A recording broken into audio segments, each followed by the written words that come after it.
Hey everybody, it's Matt Abdoo from Pig Beach Barbecue, and today I'm so excited to share with you one of my ultimate comfort food dishes using Prairie fresh pork tenderloin. That's right, pork stroganoff. This is a beautiful play on a classic dish, and the flavors are just so comforting. It's gonna be one of the absolute go-tos, utilizing mostly ingredients that are right out of your pantry. So if you're ready, come on in and get started. Now's a great time to press pause and check out the ingredient list. As you're gonna see, all the ingredients are laid out step by step with all the quantities good to go for you. We're gonna start off by mixing together our salt and pepper. In this bowl we have 2 teaspoons of kosher salt and 1 teaspoon of ground black pepper. And what we're simply gonna do is we're gonna take half of this ground salt and pepper and use it to start seasoning our pork tenderloin strips, of which we cleaned the pork tenderloin and cut it into 1/4 inch thick strips. That's 1 whole pork tenderloin. So we're just gonna take our hands and season it, and we're just gonna mix all the meat up together. And we're gonna reserve the other half of that seasoning to season our mushrooms later on in the dish. I have a nice big large skillet warming up over medium-high heat. What we're gonna wanna do is get a nice sear on this pork and brown it off really, really well. All right, so our pan's been heating up over medium-high heat. Once I start to feel it be nice and hot, we're gonna add in our 2 tablespoons of vegetable oil.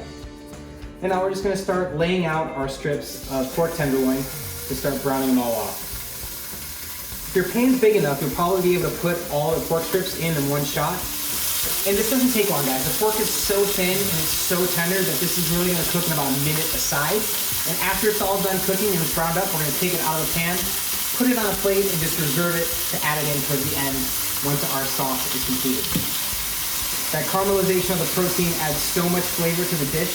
As well as, if you look at the bottom of this pan, we've collected a whole bunch of what's called fond in the French cooking technique. It's all those delicious, tasty brown bits in the bottom of the pan that you definitely want to use all those up because it's so much flavor it's going to add to the finished dish.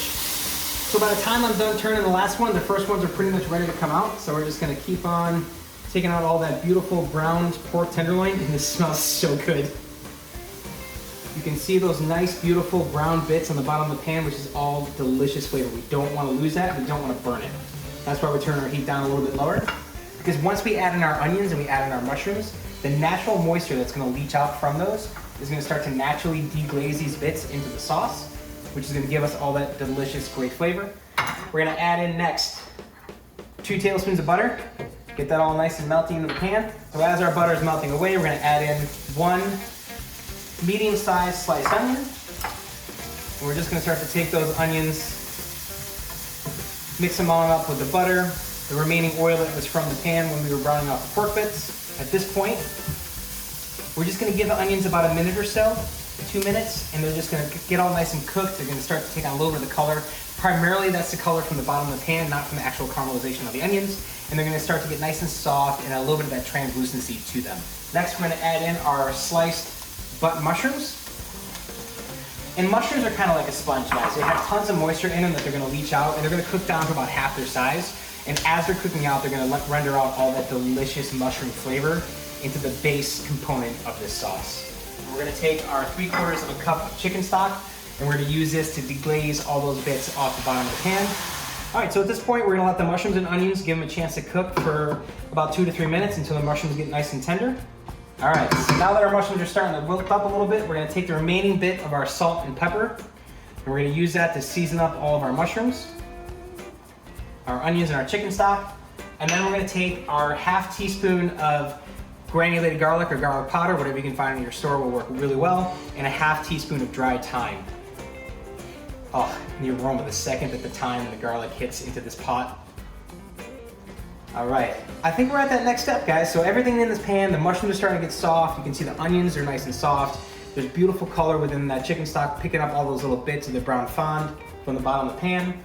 So at this point, I'm gonna add in our half and half, our 1 can of cream of mushroom soup. All right, we're just gonna give this all a nice mix together. And we're gonna bring it up to a simmer. So what we're looking for now is you wanna bring out all those clumps that are within that cream of mushroom soup. And this is gonna become a nice, silky, smooth texture and consistency. All right, at this point, we're gonna add in all that beautiful browned off Prairie fresh pork tenderloin and all the juices that come with it. And last but not least, we're gonna add in our 4 cups of cooked egg noodles. and our 1 cup of sour cream. So at this point, guys, I'm gonna turn my heat off, grab a pair of tongs, and we're just gonna mix everything together in the pan. We're gonna get that cream of mushroom soup, the mushrooms, the onions, all those herbs, the flavoring, to coat the noodles in that beautifully browned off pork tenderloin. All right, and the last thing I'm gonna add to this pan is a little bit of dried parsley. If you have fresh parsley at home, you can certainly use fresh parsley. And start to finish, dinner is on the table in about 18 minutes. You can't really beat that, guys.